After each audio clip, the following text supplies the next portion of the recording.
प्रणाम मित्रों, आप सभी का हमारे कार्यक्रम में स्वागत है। कृपया कोई एक वीडियो देखकर कार्यक्रम के प्रति अपनी धारणा न बनाएं।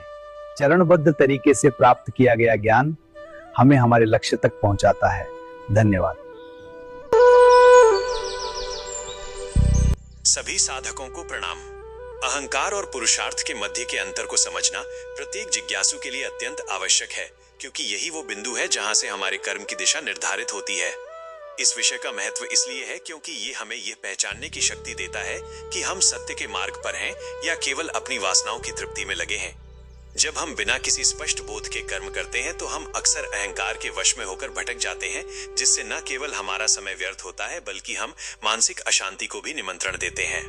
पुरुषार्थ का वास्तविक अर्थ वो सचेत और निरंतर प्रयास है जो किसी भी वांछित परिणाम तक पहुंचने के लिए निर्धारित और चरणबद्ध प्रक्रिया को पूरी निष्ठा के साथ पूर्ण करता है। एक पुरुषार्थी व्यक्ति जानता है कि बिना बोध और उचित प्रणाली के कोई भी उपलब्धि स्थायी नहीं हो सकती।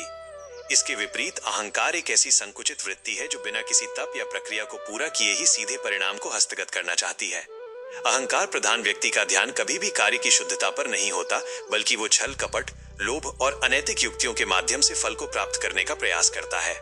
जहां पुरुषार्थ में धैर्य और अनुशासन होता है, वहीं अहंकार में केवल व्याकुलता और अधैर्य होता है। साधक को ये सदा स्मरण रखना चाहिए कि प्रक्रिया का पालन करना ही वास्तविक साधना है, जबकि शॉर्टकट या अनुचित मार्गों का चयन करना अज्ञान की निशानी है। पूर्ण प्रक्रिया से प्राप्त फल ही चित्त को संतोष और आनंद प्रदान करता है। साधकों के लिए आत्मचिंतन के प्रश्न। क्या आप किसी लक्ष्य को प्राप्त करने के लिए उचित विधि का त्याग कर केवल शीघ्र परिणाम की कामना करते हैं?